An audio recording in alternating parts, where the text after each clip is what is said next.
Now, for the last section in this mini-series, we want to look at the pulmonary veins. What will cause an increase in pressure in the pulmonary veins? Well, the blood is draining from the lungs, from the pulmonary circulation, back through these pulmonary veins. 4 pulmonary veins actually enter the left atrium. The blood from the left atrium goes through to the left ventricle and then out to the aorta. So I think you can probably see that if the left atrioventricular valve, the mitral valve, was not working properly, then when the left ventricle contracted, the blood could be ejected the wrong way. I mean, some will go that way, but some will go back as well, and that would increase the pressure in the veins. So failure of the mitral valve would lead to pulmonary venous hypertension. As would failure of the aortic valve.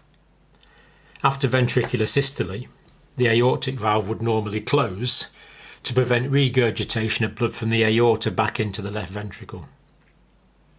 So failure of each of those valves would be a problem. As would failure of the left ventricular myocardium. So here we have the left ventricular myocardium. Thick myocardial tissue. And this can fail, causing left ventricular failure.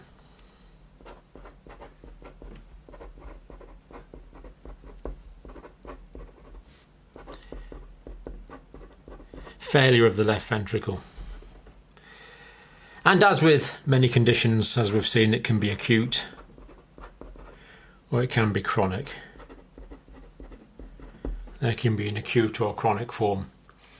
Now, the acute form can be caused by valvular failure, but the most cases I've seen of acute left ventricular failure have actually been caused by acute failure of the left ventricular myocardium, normally caused by an infarction.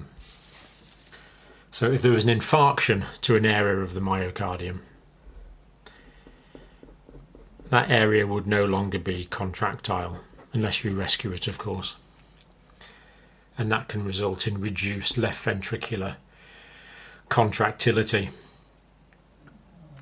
Now, we've got the normal pressure there supposed to be about 12 to 14 millimeters of mercury. If the back pressure rises due to left ventricular failure or valvular failure in the pulmonary vessels, if the pressure rises to about 20 millimeters of mercury, you'll start to get interstitial edema. But if the pressure rises to about 25 millimeters of mercury, then pulmonary edema will start to develop. So if we think about the lungs here, we've got the alveoli. The small bronchial passages go into the alveoli.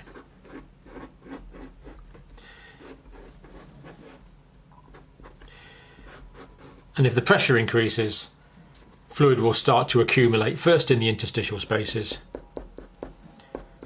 interstitial pulmonary edema. But then the edema will start to accumulate within the alveoli themselves. And I think you can clearly see that if there's fluid in the alveoli, the oxygen cannot get to the respiratory surfaces.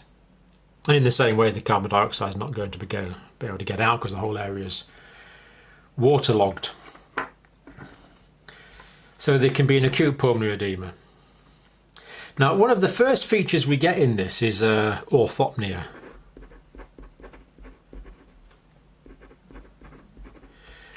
Ortho actually means straight. Pnea means to do with air or breathing. Now, what happens here is, if someone's imagine someone's lying down here. This is the chest when someone's lying down. That's the head here. Now, if they're lying down, here's the lung fields. And if they're lying down, the fluid seems to go all over the lung fields.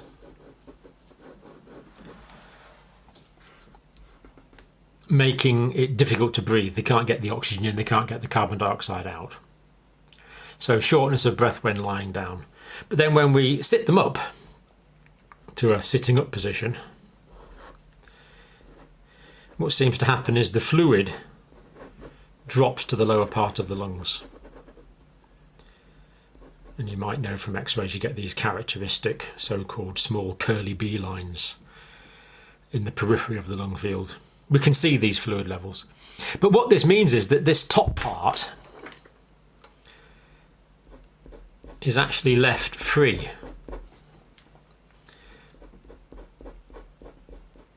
of fluid. So gaseous exchange can take place more freely. So the assumption is that the amount of fluid in the lungs is the same, but here it's all in one place when the patient's sitting up. So we can manage the patient leaning forward in the so-called orthopnic position. And when it's severe, when pulmonary edema is severe, there's a great increase in pressure. As you probably know, that round about the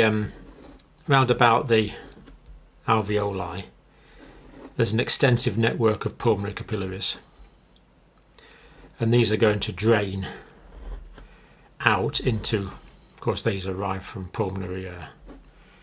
They arrive from a pulmonary arteriole, so the blood's going to go into a pulmonary arteriole, leave via a venule. But if the pressure here is greatly increased, because there's back pressure here now, because of the acute left ventricular failure, because of that back pressure, the pressure is greatly increased in here.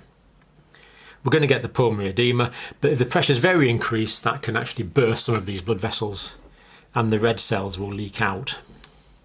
So we'll end up with red cells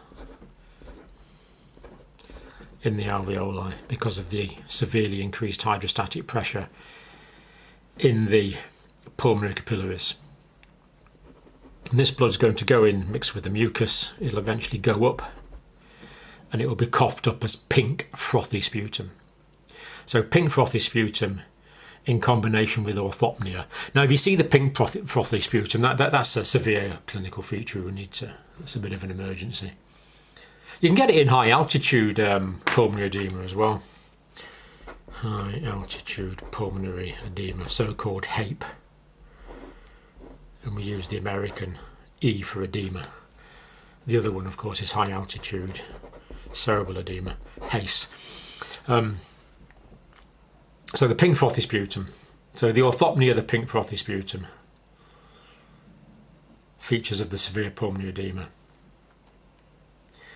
Now the chronic form of left ventricular failure can be caused by hypertension.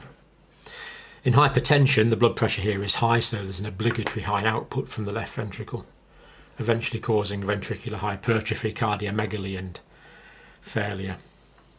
But also we've said ischemic heart disease and disease of the valves. Also anemia. Anemia is a surprisingly common problem. Do be aware of the risk of anemia in your population. Anemia affects something like 20% of the world's population. And what that means is that the left ventricle has to work harder over a long period of time to get the blood circulating, to get the oxygen around to the tissues of the body. It's another obligatory high output condition. So these patients are going to be tired with left ventricular failure, short of breath on exertion, dyspnea on exertion, orthopnea. Very often when they're lying down at night, they get what we call nocturnal dyspnea.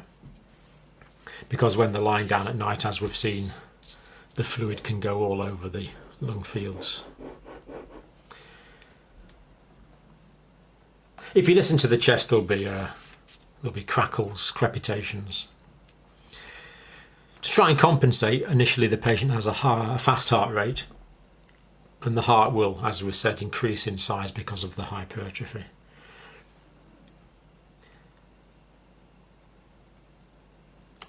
So, the pulmonary edema is caused by the left ventricular failure because the blood can't drain back in. Pulmonary edema. Now, over time, the left ventricular failure will also lead to right ventricular failure. So we get a combined cardiac failure. But this diagram explains perfectly why the right ventricular failure is going to dam back, causing the systemic edema, why the left ventricular failure is going to dam back, causing pulmonary edema, whether that be acute or chronic. So very simple diagram, but it actually explains quite a lot of cardiovascular disease. Well worth memorising this, or a simple or similar diagram like this, so you can use it in your own teaching.